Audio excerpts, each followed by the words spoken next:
จะไปเวกเลยกันจะเนี่ยเราทีมโปรดักชันมิลเราที่สักทุกที่จงส่งดูสักนะสิบใบกันหันบุกจัววันนี้นี่สมนิปัตนี่ทัศน์สังนี่สมนิปังนี่ลายนี่อันนี้วันนี้เฮียนมิโซอิฟติบาร์แอสโซเชชันin assembly วันนี้นะโปรแกรมกันมังเมกโดนะโอ้ตัวน่ะเฮียนจูลิสเกตเอาไว้กันอเมกอันนี้ตัดส่วนวันนี้เฮียนให้มิโซYouTuber Association เตะกันกัลโคมาอาเชนกัลเทโลเตโปกันออกมาก็กินตะกินกันกัลเทโลว่าฉันจะโปรแกรมสังปอยหมดตักในเตะกันนี่วางินมาเสมีเองหมดซัดจูกันกัลโคมานี่วันนี้เฮียนจีบเกสจะตักเลดูตักไม่กันเนี่ยปูดรลัลมัลโซมาปุงากะอันนี้อามามินโฮนาอาซาระวันนี้เฮียนลิมตะกินหุ่นมิโซยูทูบเบอร์แอสโซเชชันชวนหุ่นกันมังไทยโดนะกันล้มตักเจ็ดวันนี้กันเซนโซซงฮีอามามินสปอนเซอร์ฟิกอันนี้วันนี้เฮียนมิโซยูทูบเบอร์แอสโซเชชันชวนกันล้มตักเจ็ดหุ่นลิมตะกินกันมังไทยกันล้มตักเจ็ดอันนี้ส่วนนี้วันนี้อินทันมิโซยูทูบเบอร์แอสโซเชชันใน assembly วันนี้นะหุ่นกันมันเฮียนอินทันนัดเตช่วยตุทาร์อินทันนัดเตกันเนี่ยส่วนนี้ช่วยตุทาร์ดูตักเตกันหันอินทังเลยสังนี่สมนี่ปรุเลสมนี่ภาษาหุ่นชุงอาจารย์ช่วยตุทาร์ดูตักเตกันหันในเลหีกันล้มตักเจ็ดนี่ดีค่ะรีพอร์ตกิมจังกันหันสวยนี่เสกันวิดีโออบุลจังตัวเพลงมินเล่าที่สักเซลตูรินวิวอาร์ซงเตกันหันสมงาลบอกจูอันนี้ดาร์ขัดกันเตียวันนี้กันชีฟเกสเตนสมเลยไหมดรมาละหุ่นตะกันแข่งกันหันชุขาดำเดวะตินเกนี่โปะแข่งมาโปลชุกันอมนัวโถนจุงอินหะไปฟักโลเวกันหันตีฝังอินแค่มีกันหันอินหักคอมเดวันนี้ตัวไหนเฮียนอันละหล่นกันเมกาเชนอันหล่นแข่งหุ่นอันหล่นแข่งแบบไม่ยังวันนี้กัน assembly วันนี้นะตัวนี้นี่กลุ่มละมาแต่กันเลยเราว่าเตียงคานคุณในสิริยันนี่กลุ่มมัสอาคารจงกายอาคารกันสุดเนี่ยคู่ตะคันเวลาชวนให้ข้ามีจุ่มไอ้คันเมมเบอร์ก็กันตั้มส่งเดือดตาตินกันเมมเบอร์ฟิล์มสัตว์เตะกันกับพุ่งที่จะกันเซเรตรีนั่นเราสวยโดนทั่วจุดเป็นกับสวยเราบ้างวันนี้คุณที่มอมตักมังตัวแรงง่ายไตละเอ็นี่เขาฮีมิโซรัมคอเวล่า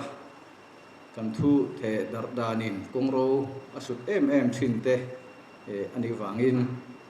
เตียงงับโปแล้วงับหันหูข้อมาเซมลีหันเลยเตฮีจูโฟอันนี้ที่ชวนเอ็งพวกนี้สิละกันโปรแกรมอาคารโปรแกรมให้กันเซมหรอวะกันเฟียดด้วยกับวางินอามุนฮีจูลิสเกตเวย์ตันฟิลแล้วเนี่ยChief Guest Dr. Lalmal So Manghaka, ND3 Business Enterprise Proprietor Ania Punser Pimoite MNN Family Manganga Tinkei Akai Shuai Tu Hi Harry Khiang Te President Kania Report Kan Secretary Hena Changin Kan Ngai Thanga Tu Soi Kan Chief Guest Hena Changin in vote of thanks Kan Vice President Hena Changin Kan Ngai Thadon Aniaจุดยังชื่อที่ลายกันหุ่นอินชูลำกันหุ่นเอาวัดวิชวลอันนี้ยังที่ชวนช่วยจุดทันนั่นเองกันในโดนนั่นเองพวกนี้เสร็จละกันหุ่นจันทร์หุ่นแต่หุ่นเสร็จมีมันสักตัวริงปีมวยเตยเดี๋ยวซ้อม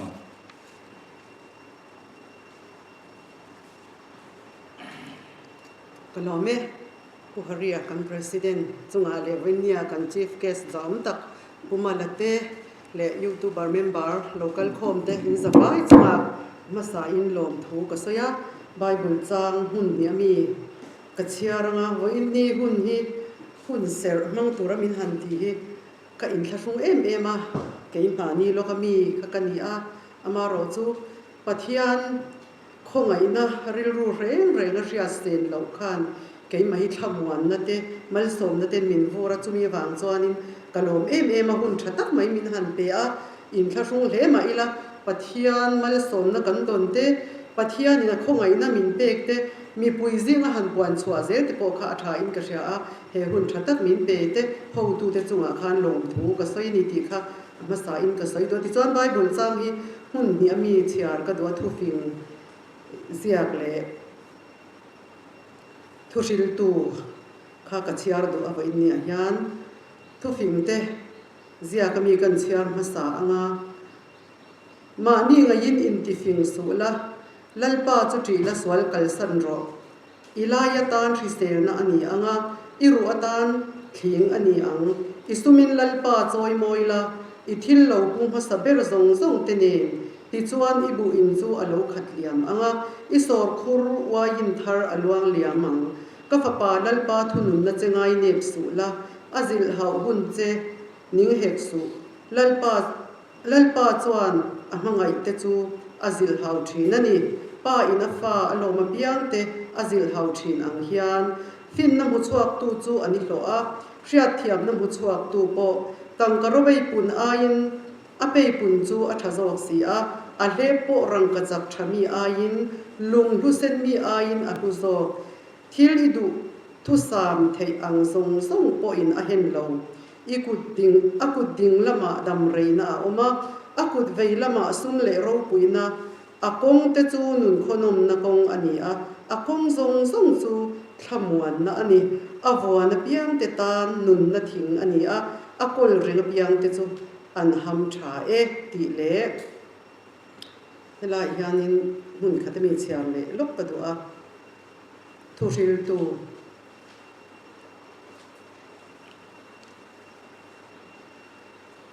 thu ril tu bung som pakhat chang kwa le chang som le bung som pani hi kan chiar te lange thalai te ne na thuron thalai te u in that lai chen ula illano pan biao lai hian hlim ro ama ro chu pathianin in chunga ro arel don ti hrerengang cha u ti le chang som pani bung som pani na hi kan chiar le tin iwang lai hian isiam tu hrengreng ro ni thalo te lo thlen ma le lom na reng reng ka nei love iti na tur kum te alo thlen ma hian ti thlen hi ni selal pana thu kan chiar te mal min som sak ro se pathian ma punin tong trayang lalpa chungdung ber min hmangai min enkol tu voin nia hian lalpa october ti som ni pani sang ni som ni panga kan lo thlen der maya lalpa voin hun tha hun lom om min petu ama sai ni bing chu fakin om ro se voina hian lalpa mizoram youtuber association te member mi heti zong mai helai huna min roi khoma ine na lom thu kan soya lalpa kan thu the dar te hi fin na nangma atanga fin na chuak nangma ron thin chunga he thu ti the dar thin turin vo inni member local khom ti mo phun na sang tak kan nei ti hilalpa kan zawai na ma sai min riat non tir turin karon ngen che ni ti chon vo inni local khom te hi tharang hun khadin min pola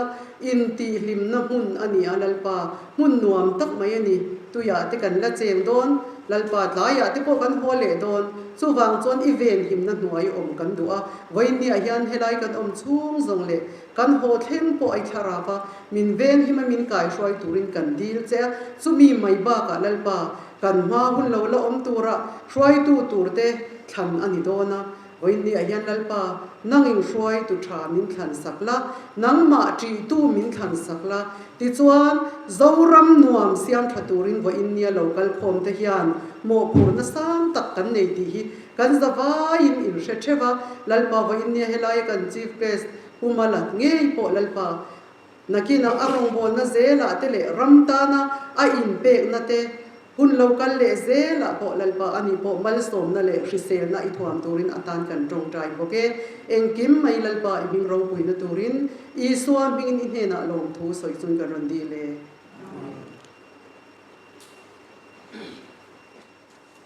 Pinoy MNN family suma lom thu kan soi ni even a hian nakina in mel share ti te po kan la nei anga athen chu kan channel ming chowa kan share atak kan in share lo te po kha la om ve thei ania a chu tiang te chu ho kim takin atu langin kan share trin ala ron ti don ania I kan tam lo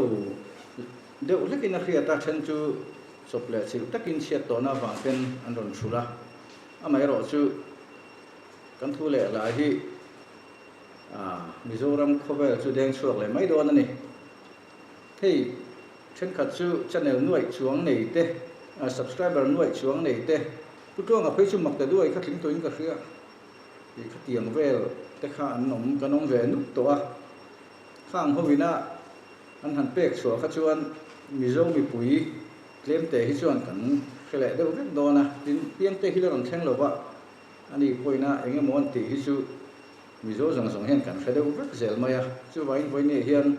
helaya thu khom ki tle mangin lang mai la nasa takin mi YouTuber ni lem lo sang suang pum khom ai ma khan min kan thu le la hi an ngai thale do na ni ti kha hriai la thaw me tin he voinia doctor mala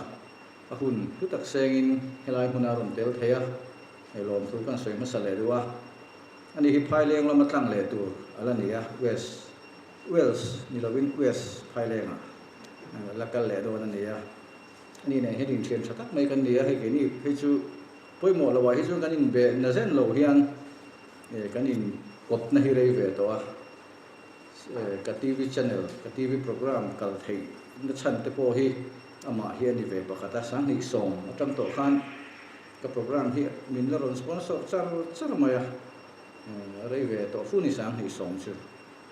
tun theng hian ti hian kan lai ko thei chho je la ni a lo mong po ka tia ve ni a kun tu tak seng kan si nga ron tel thei hi ro tu le in da hria ti chuan tuna chuan kan secretary kan so manga report le engemaw tu la tiang te so turin mania chang te secretary lo so ma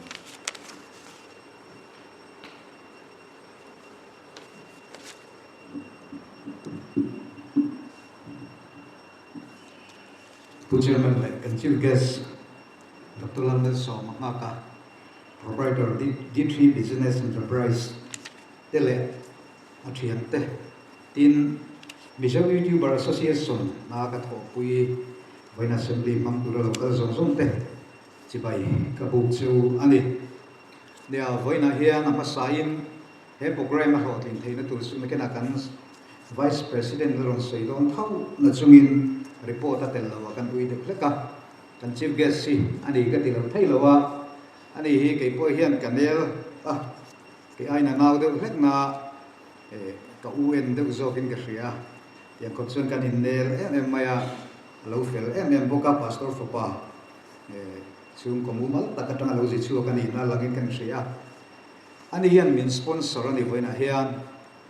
lai picnic spot te tin uisa de kan nei dona vok te ar te chi sang sang kan nei don boka catering manzong zong te po vain cheng singa le san ni lai mai voina hiam miron ke to a achunga kan thin lung zong zong in Mizo YouTuber Association te hian lom thu kan se ni party an son du sakbi kan nei chi lo na amar chumi mala in du sakhi chu thianga sang di som di pariat te pathian zara kan dam mani chuan abial chunga chung kan te ve hum turanga ila abe sei kherlo mai the maro chu etinga hian Mizo YouTuber Association te hi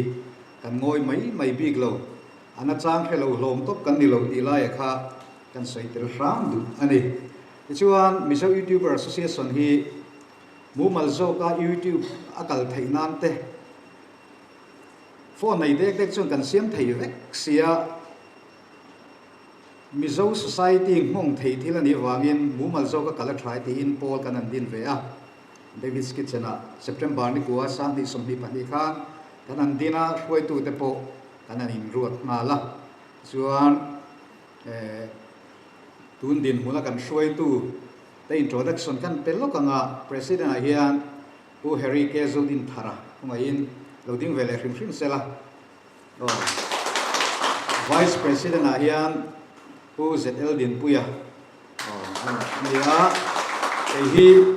kaming pumain kaming min ko na hilar zo ka si ram ni emoy kan dia chung lama ko de wa maya mani ya chang te tin ka in la ani ti chuan kan assistant secretary hi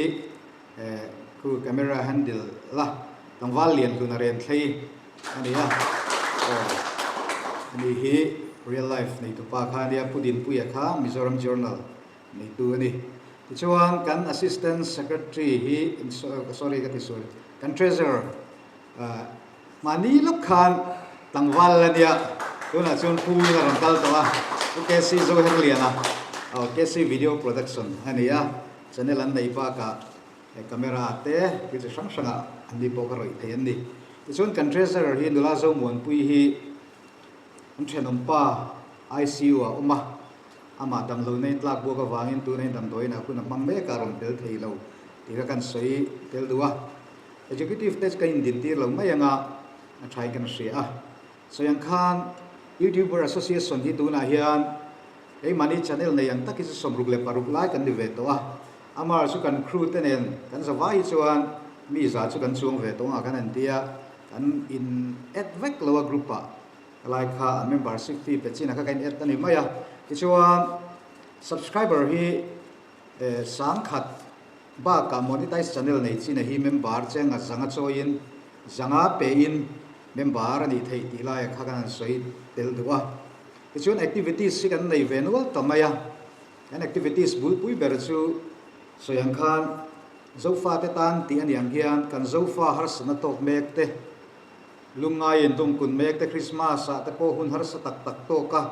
mitui ne na mei al en tam tak an lain Mizo YouTuber Association te hi kan lo luang suak venwal to a sumlag lu na hnar dang kan nei lo kan thok khom mai zela kan right velem lo wa amaro chu midang te tran pui na tan kan plang zar ngai chi lo na a tun thleng hian tun Christmas a po yang kan tile do na ni ti lai kha kan soitel shim duwa chuan chu mai ba ka chuan INPR te le INPR te nen seminar kan neya journalism ethics themia lo then khatam tak YouTube pa kan ma wangin emin zirti na te po voi tam kan nei dawa SP cybercrime te ten meeting te kan nei to boka in Mizo tong zia dan dik le lam dan dik in zirti na seminar te po kan nei dawa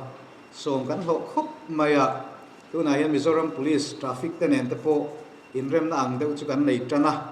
thopuya kan in thok ho do na ni ti lai te po kha kan soi tel du boka chuan kan member bo ralte ka te in kai soina mu mal tak constitution hi kan duang vek ka Mizoram a che chezual de le YouTuber man ngai an chi hi chu kan member zi ngai chon an la om lo ni kan ria kan lom khop maya tuna hian enge mohar satna to kan member ni lo chung tam mai ni chung ta chu poi kan ti puya bumal taka Mizoram achia la thata mo phur tu kan ni thei ti ria in boina po film khur kan chu zel turing kan ria tin so in khan channel te lo buaya digital media ni to wangin har sana to tam tak kan om thina a thena non hack sak te noma atiang zong zong akan kan in pui liam thina kan content te ro chin ang lo khop mai na chungin YouTuber Mizo YouTuber Association ti nom na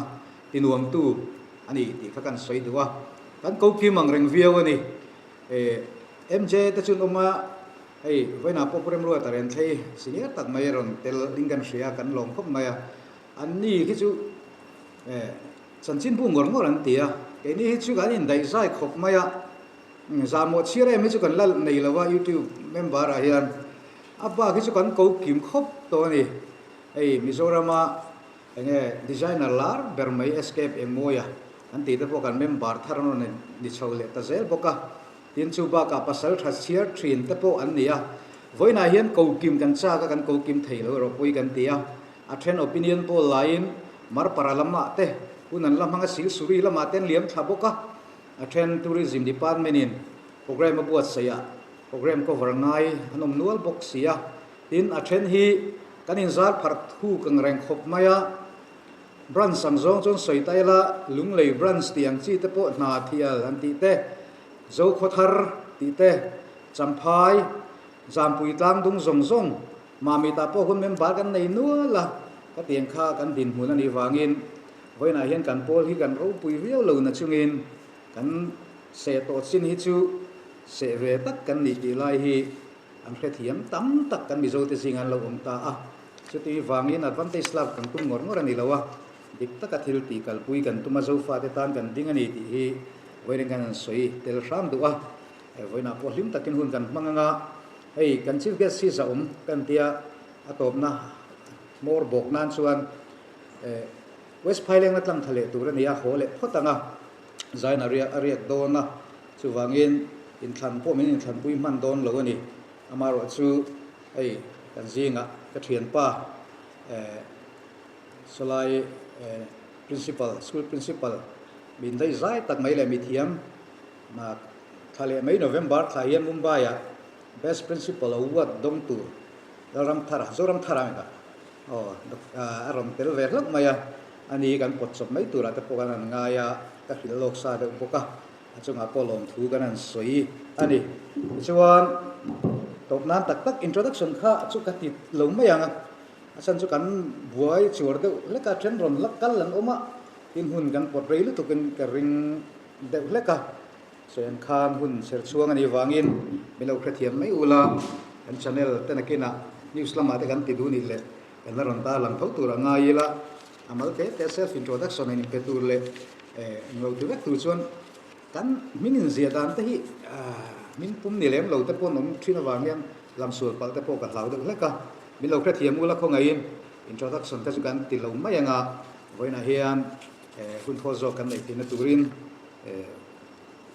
when local comte kati zong ka hun kan mang thei report pek thei ni mai sela in zawai chunga lom thu kan soya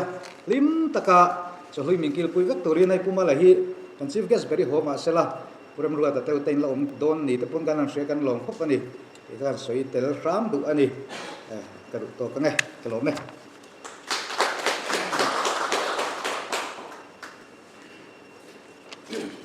mani chante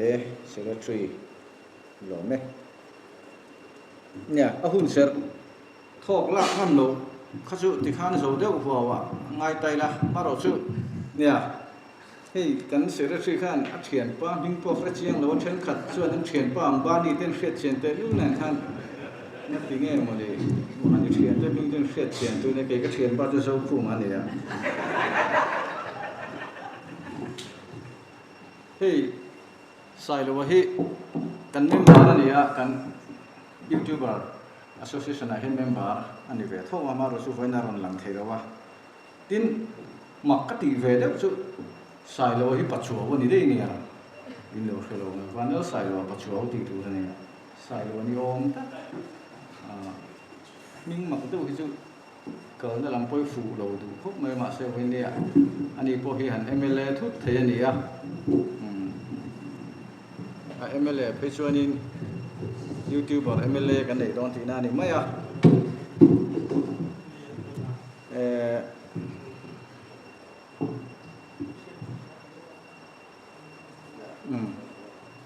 nia kan member chen khat wei me khom pui lama anom boka yan cover char chara tin khuti lam panga dampa lam panga a thenan buai em boka tin boy chunga te hi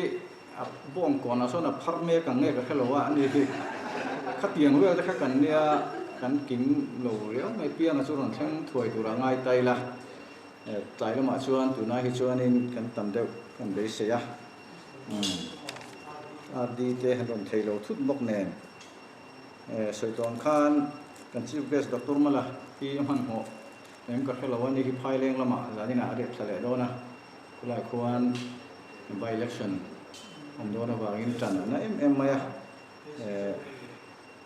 hun tu tak ron seng ani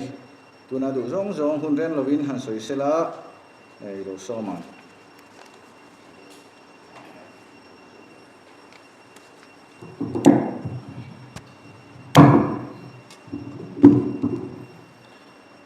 Chairman,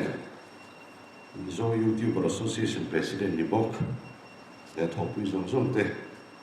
kun selmin han sattu, timoi te report me nom tak, kan ngai thak na kumani acham te,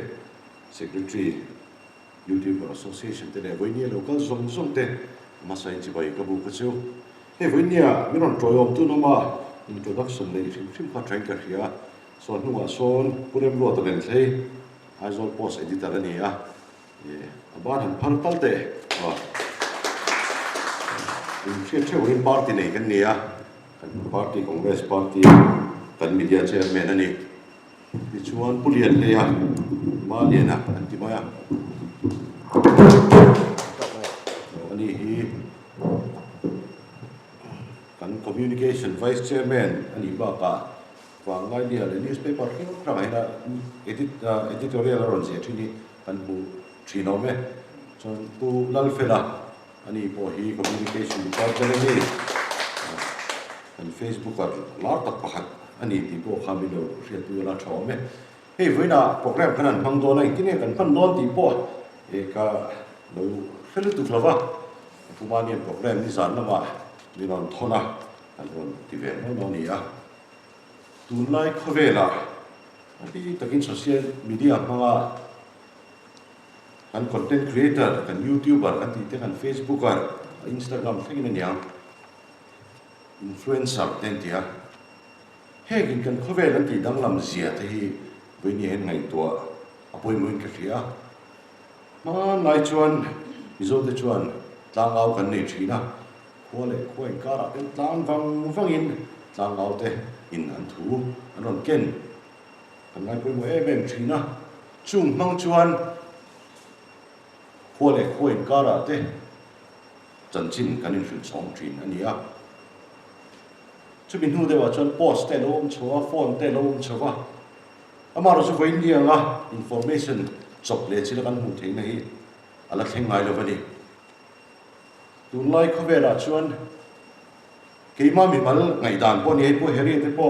LPS te zone LPS ta po program na nei ni a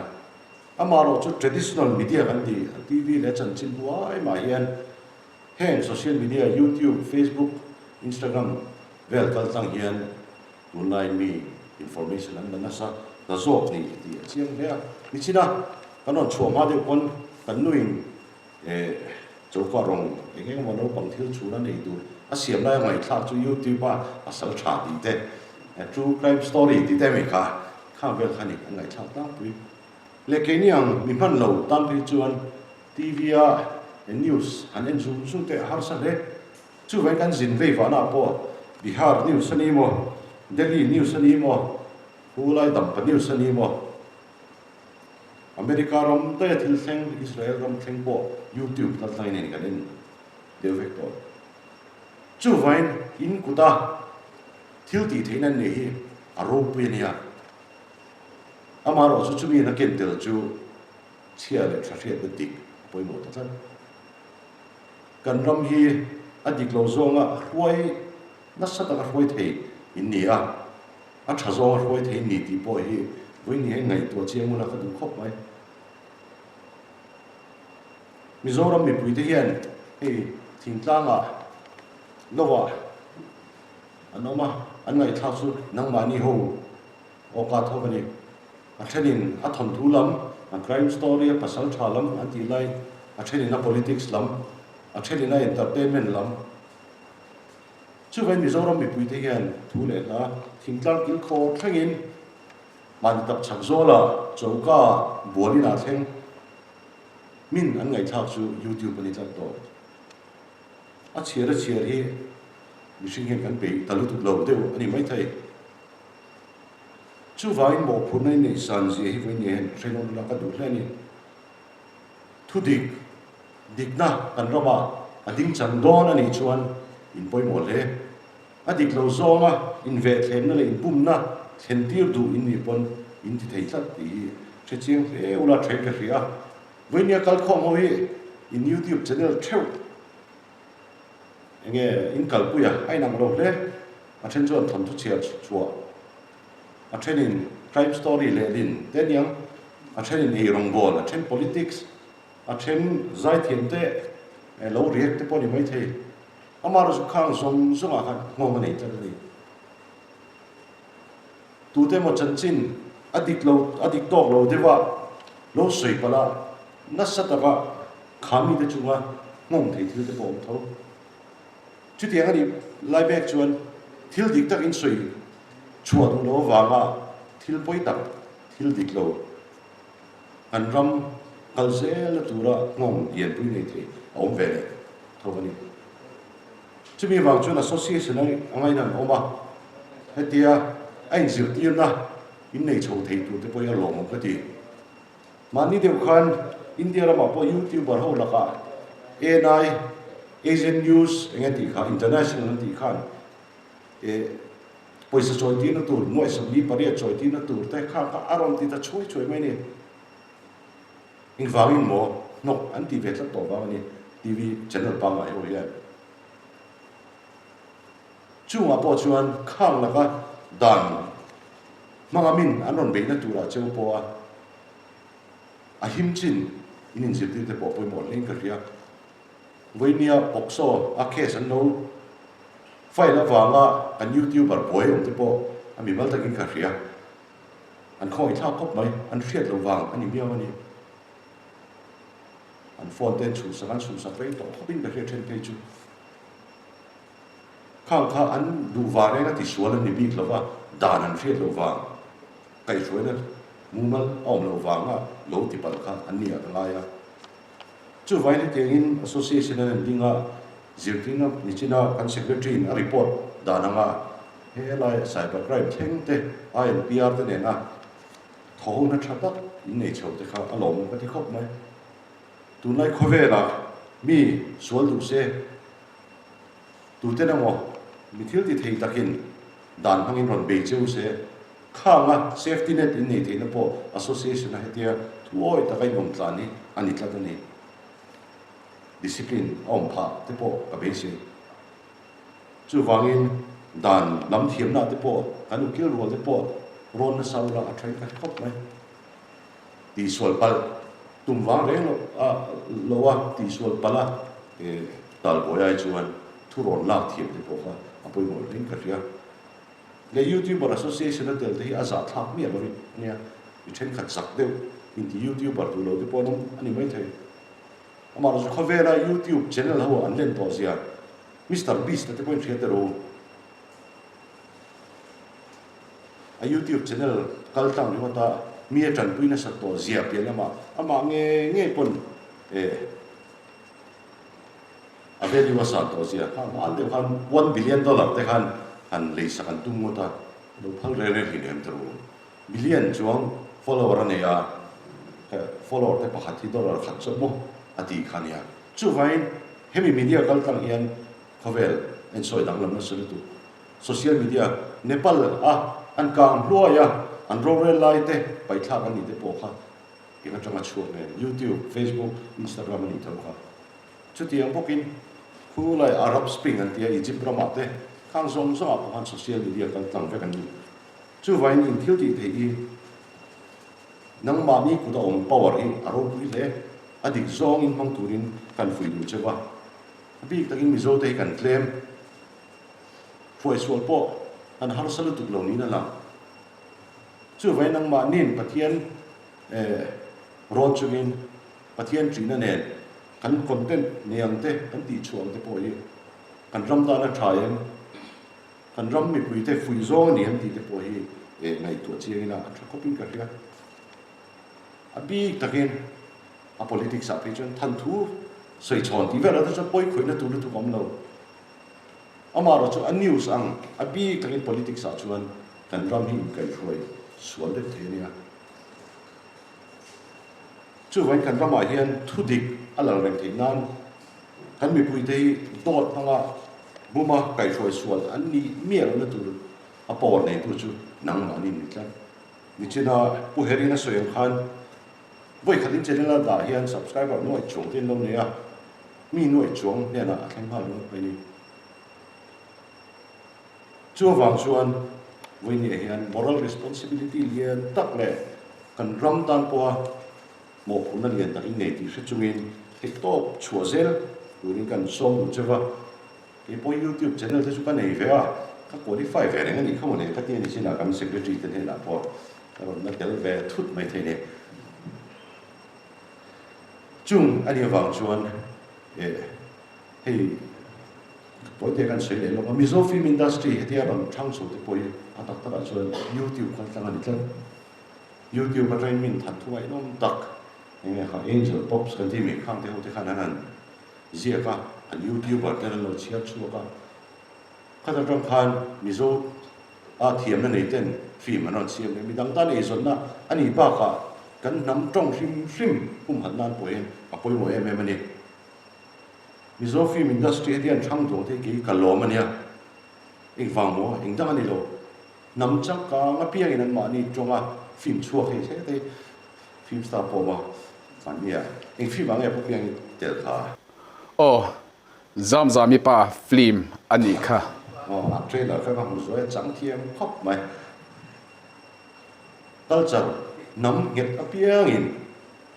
an ma ni tong hanga film siam te ngai sang tri ing vai nge me te khu ti e ma a me te khu an ru thei an ti chon an film industry num ta kan nei tlak mai ni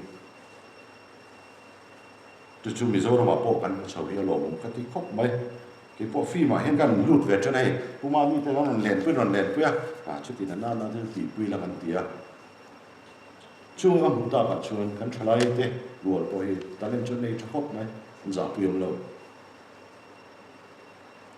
chu vai khang kan thlai rual ho ta na ma son na siam thei tu po in ni an film in lo review sakan zai in lo promote no te khan mi riat ngai lo tu ma an riat ngai lo khan mi man tang kai thei kan ram ta na mi luwa in siam thei tla ni chung chu thing tlang kil khor ber ra po kan thlai lo ta lem thani ta ta kan ma kan riat si lo khang ho ron hai chho tu po han thei nai nei ti kha chiang he chu vai to pan chu ta mala hey Friday tunjil top ni da ri thian ki ma ni studio pon film ta release le dona ki ma thing tlang no last season tru ti kha kami premiere po khan YouTuber Association member song chu an song hal chu a minong ngai sakula kuma ni hen lo report mai wala kan lo bot se tu te he na po ka lo fribonia film non tak kan thian te an siam chung kan release sak le don ani a chu vai policy he association hi alo chang tu la tun apo he try to thar te kan chang do ren dia a try to te po tu policy a try to ten an member te that na tu ra roya mani ta ni lo mani chene lar na tu ni lo mani ham that na tu ni lo vin kan sa vaya ham that na tu ra try to in san chunan tu sang na ka na chu lo me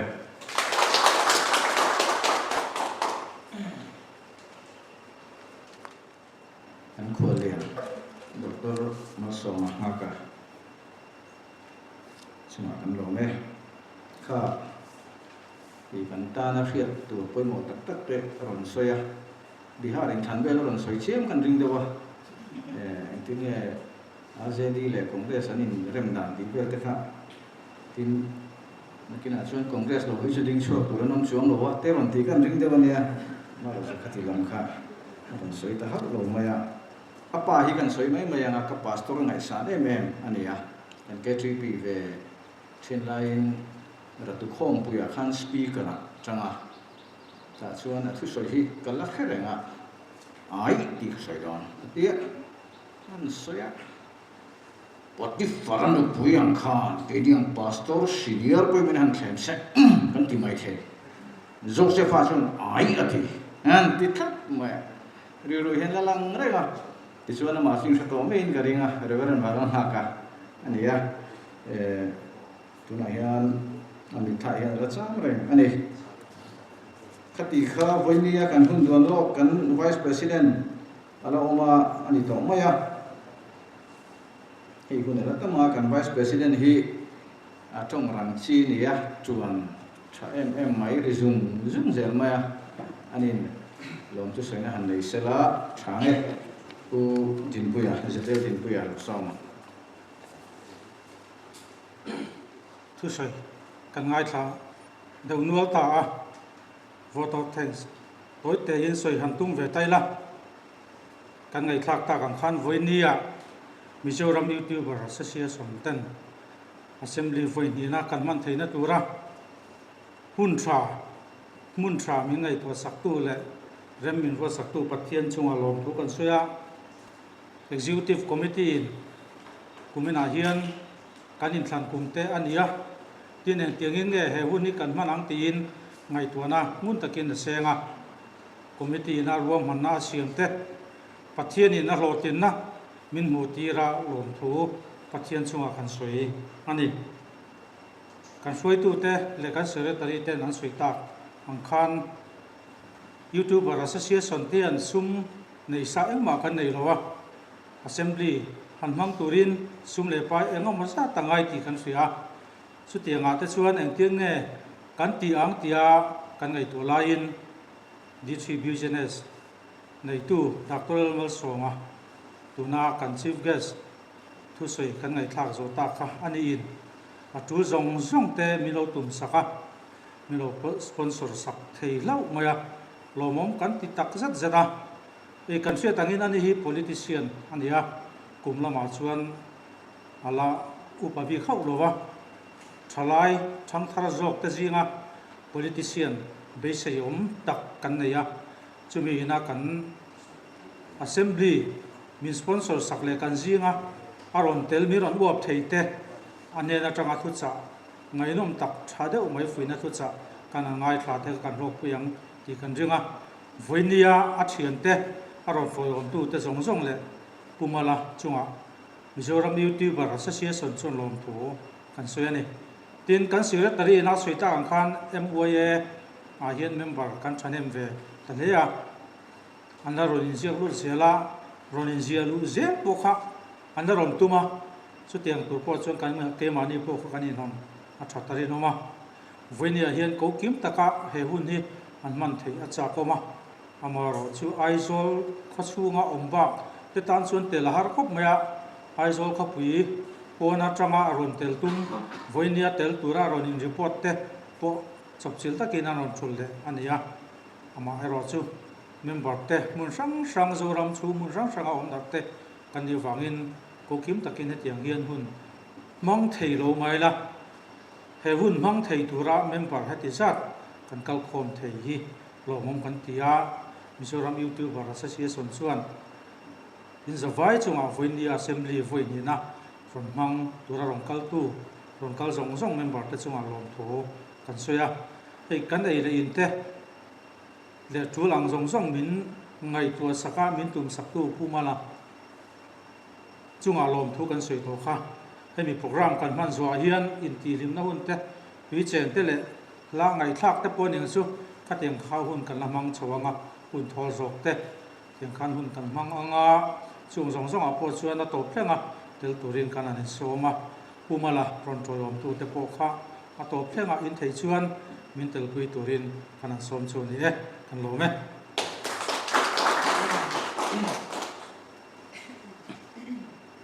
Putin puya Vice President Ilome kan hun kan dito na nga hemizo hian minit som vel kan han so langa minit som panga vel chemizo chuan in than lamte kan boi pui le photanga tui in chen siak le I miss kal ti vel te kha chuna kin dewa taiwan panga kan da hrianga ko ni sela kan zo vai kan dinga la tong try na kan soyanga chemizo chuan minit som bor vel kan so lok don ne tong try ro lam kan pa Vawi in som lo se ram lo tin lo se pui te chwa ne kan sia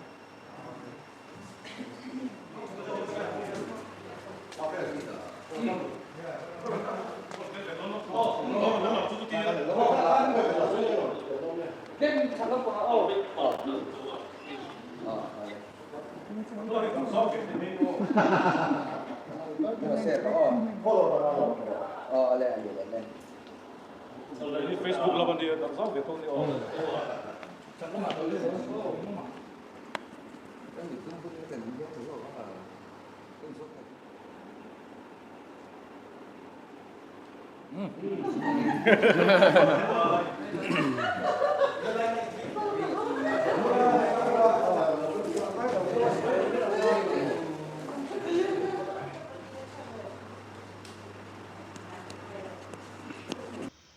kumsang ni som ni paruk le kumsang ni somni pasari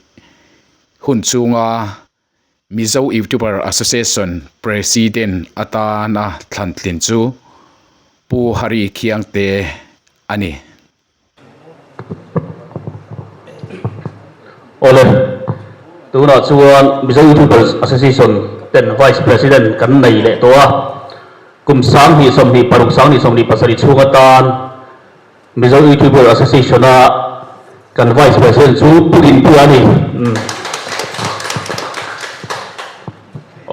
kan piawal ta khalo chho le ta se rom tong ma le ram se tuna chuan secretary kan thang do ni ole secretary thar kan nei le to a Mizo YouTuber Association kum sang ni som ni paruk sang ni som ni pasari chunga secretary thar kan nei chu ubani a chang te ani good day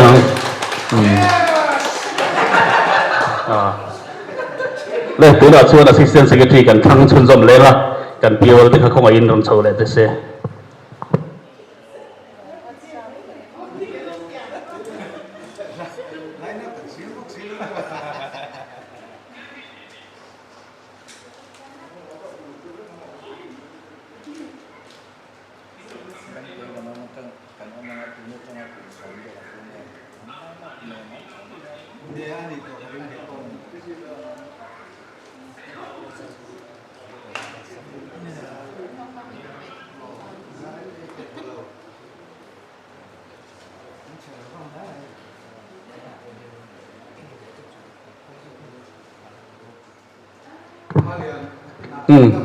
tuna chuan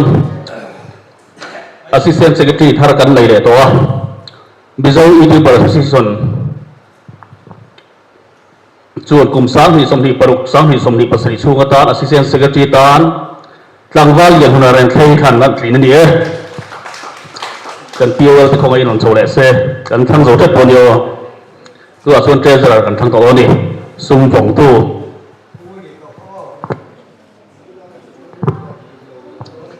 chuan treasurer sum ri dong ta ka phong tu thar kan nei le ta a kum sang ni som ni paruk sang ni som ni pasari atana kan treasurer chu ke si zo har li na tang wan ko la ma ni la tang han pa ni to ni le tuna chuan last na tur tak tak financial secretary kan thang do na kan piol te kan ko san nei mon nei chun khong ai lo sem chun zom le ta se last na tur ani e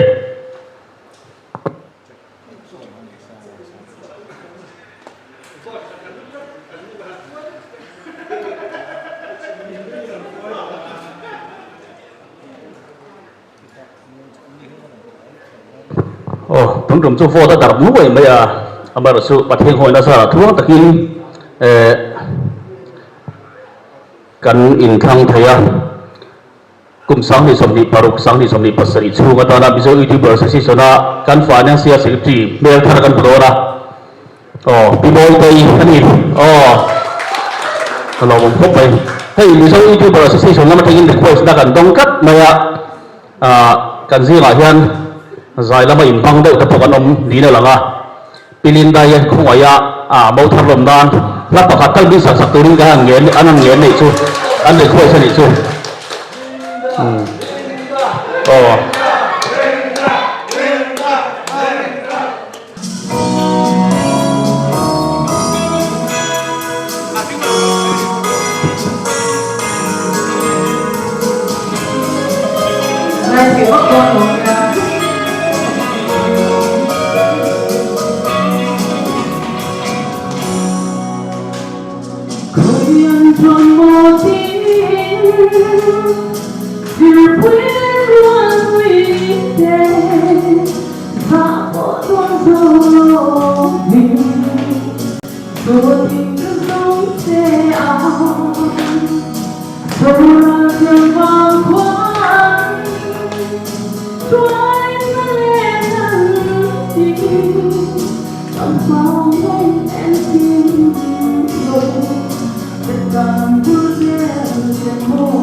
treat them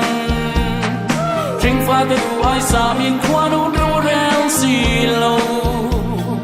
Ni tin khut sak lung kham vanga pe don chang te mo a om tree Ma ngai te se le nol kan ni cha po I Ui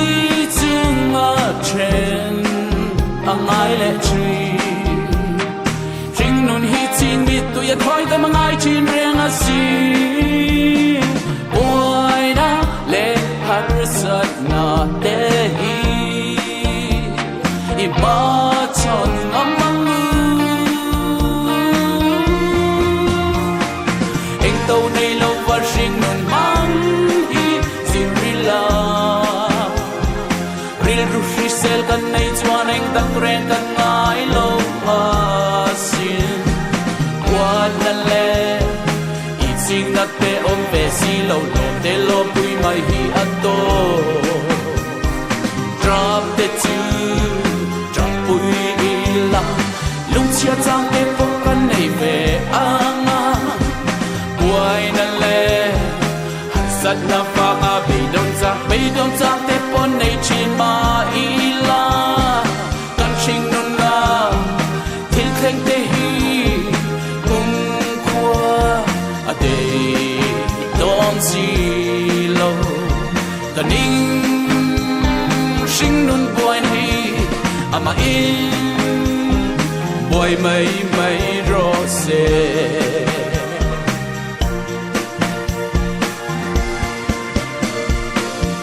Saruak le trap chunga shing nun kual sin kong kan so mek hi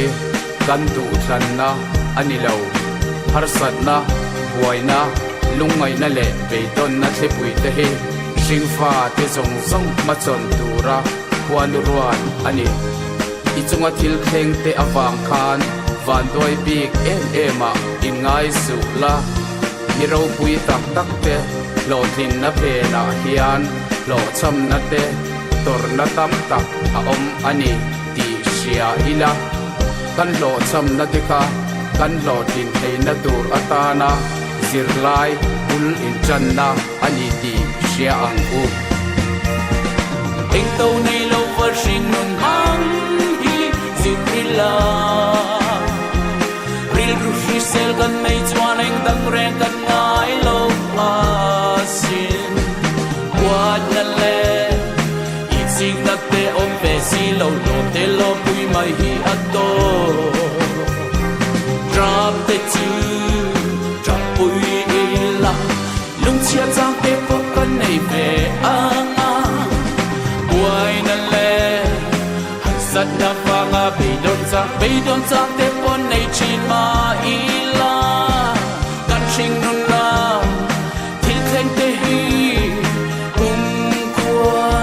A te Don si lo Kaning Shing nun buain hi Ama in Buai mai ro se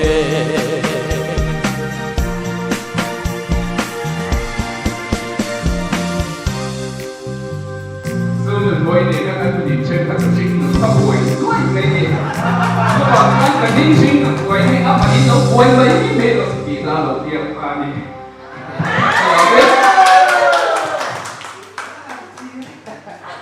Nguồn thế bây giờ sai thì mà khi rằng cái mỏ bây giờ khi cái bộ đề nó mà căn khám thuộc nó sẽ bị người thầy chúng chịu đòn gì là vậy thì giờ cái program số tuổi cái số là cái số anh là sai để làm thì có sai thì đâu à anh police ví dụ như people association cũng sang đi xong đi pasal itu lu kata na kan thôi thì thằng thằng tên stage ở hiện nó số sẽ là cho thằng là không là thế này là chúng mình số xuống trong training kan thôi thế kan tốt rồi đó kan không ai nó stage ở hiện nó số sẽ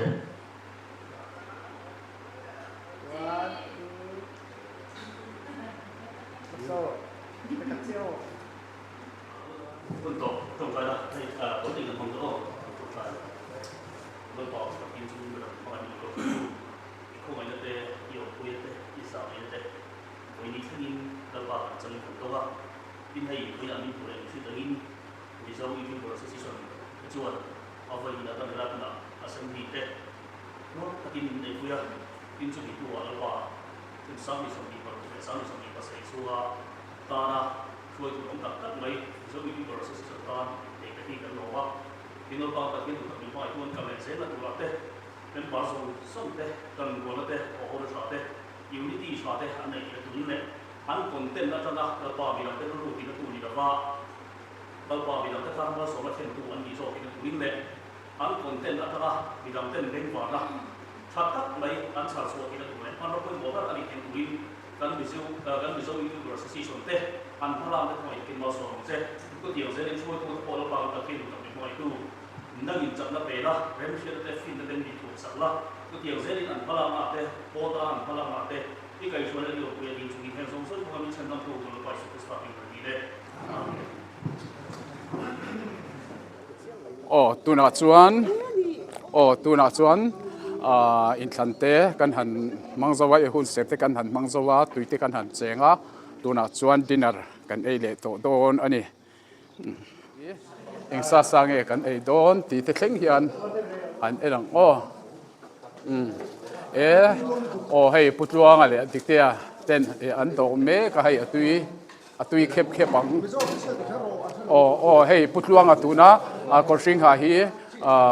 zorimoi ania zorimoi YouTube channel nei tu QHD tluanga ania chuan abulami tarmit pun hi dikte a Mizo official ania chuan korvar ha hi David Zara reaction ani le a chuanin heta lo do mek ti sa dum ha hi pusena real life YouTube channel nei tu kha ani bokani chuanin elama hian kal le ang chuan hei hi pi moi ti ania MNN family YouTube channel nei tu ni ma hi voinia hian roi tu thar mail thar kan mu assistant treasurer financial secretary atan kan thlantlin ani bok ani chuanin heta hian hei hi Mizo official nei tu kha ani iming kha ma Richata unapa Richata ani chuanin hei hi Mizo zonal YouTube channel nei tu kha ani boka chuanin he lama hian heta hian unapa RC official YouTube channel nei tu kha ani hei chuan annu hei hi annu po hi mail thania chuanin helaya hian Samson Zetmar YouTube channel nei tu khania chuan helaya hian a thianu loba bai ro voin chu kan lim tlang kan lom tlang ani chuanin hei hi katui chen pui real life YouTube channel nei tu lam khalama thok kha ani katui chen pui tui chen kanin ela min tuk lo deu hlek ani chuan a thian nu ani ngal boka hei mel tha khop mai nu pui voin hi chu an nu pui ten hruai hlama nu pui kan nei mang si lawa mi rilam ti tram chuan helaya hian vanlal pianga kanau piang tia official YouTube channel kha hei hairstyle tharnen alo langa amela tha em ani chuanin ama hi tlangwal varjin ani vacancy ala om cheu ani chuan voina kan dinner velmin bua sei sak tu te hi LKM catering bung konte anni hei atui nai hlom khop maya anni hi engtik lai po order theireng anni hei atui lom khop mei Mizo ina kan du ang chi hlir hei bolte hei salad chi sang nge samtrok te chuan hei sachek te alubai ni om takani chuan hei uisa ania chuan hei hi voksa le ji klum chum chuan dal chuan papor chuan cho hei an fel khop maya anni hi an mel hi kan tilang shimang ka in lo fian nan hei hi athok tu te ania ei min siam sak tu te ni hian a hang lam chi a chikim khop mai kan van nuam kan vatin kan valim tlang em chuan hei hi ma enga pachuaw YouTube channel nei tu kha ani a ani hian la thar moi takaron neya mani kha na ron ti chua ka Emmanuel la tuna Emmanuel rimruata Mizo idol top 10 in la kai me pol hian la ron phua ama hian na ron sangal boka zai thiam boka chuan ama hian home studio anei ngal boka tu chuan in pan thei ngal bokan ni hei kan pui hual ani mel tha ka ti ma se kan ho tu pa pumania changte Mizo official YouTube channel nei tu in min makhal tlata a second ka lo changal ka chang me kan he ti ka kan soi ni se amel tha ma chuan anu pa hian ho tu soi tu ni an tlin ma now te ho han horkom I an thiama mi ti hlim dan te po an thiama pumania changte kan ho tu pa ero hi chu a in buala a sexy ma wangin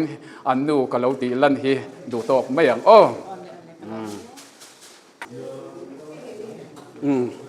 ti khan kan do venge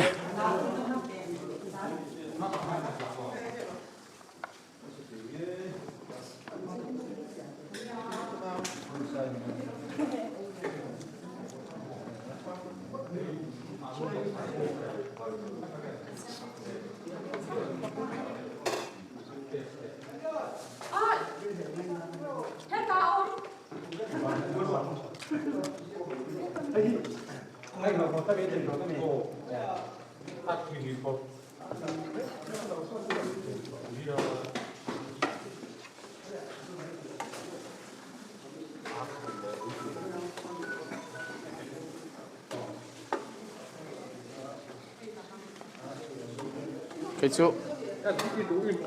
sa tang hi katif sia lova ui sa hi Mizo hian kan ai na em ma se kai chuan kai thei ve lo wa ani chuan arsa I ta ke arsa mo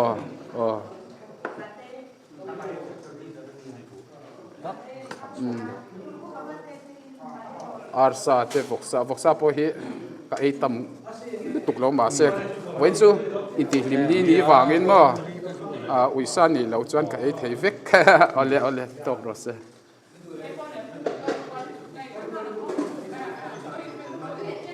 hei van tui ton bol hi chuanin heng hi eng nge kai kuang le a lu bai hei hi hok sa tui vok sa tui sa tui ta ne hian a pani hian kan la kopange an ei thin keก็โหนตัวฮีก็สุดora mi pa ho win an khal sak do chi lai anuam chin khamo ข้าวเราต้องเดินเวลาเขาเข้ามาไอ้เป็นเรามีไปขัดสังเกตกันว่าตาสังเกตตัวเราตั้งมีจู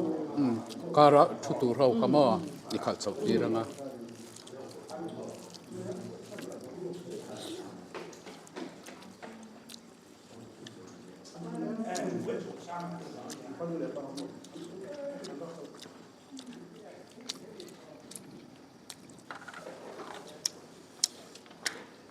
suka tua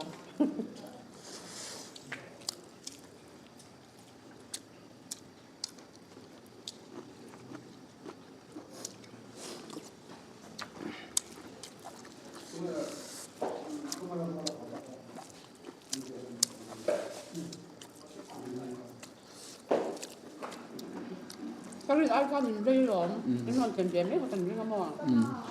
Quay sẽ ít rồi. Rồi xong. Ý là tiền duy sẽ là gì?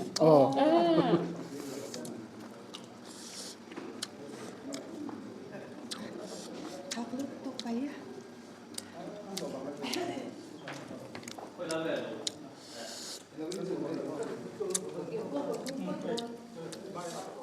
Anh là chồng con là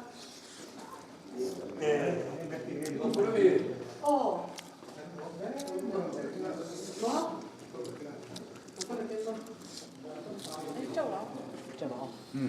Dịch tiếng anh có mì à? Ai đó Đi anh có mì à?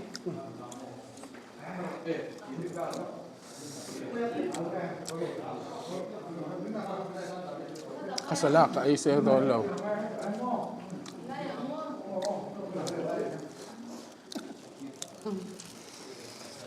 Anh phải khóc nè. Bien chaluto. Cái chỗ cái đồ tóc đó đó là gì? Mình có sẵn rồi. Ta còn cầm con rồi.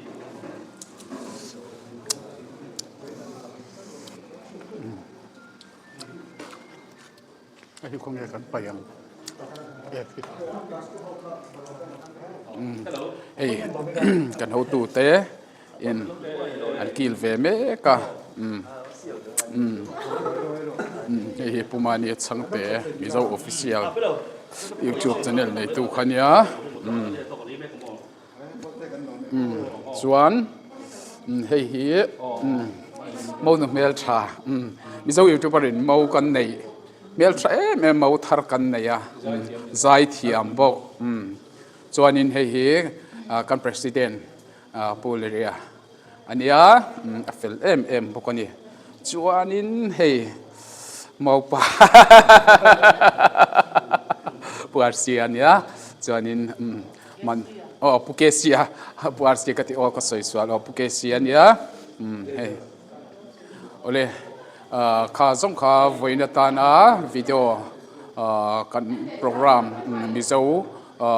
YouTuber association ina program assembly session true kan nei kan ti top na kan ron cover thei ni se mi lo clear sak tu te zong chunga lom thu kan soya next video lim takai mule cheu turin mangtha ba bai vek ule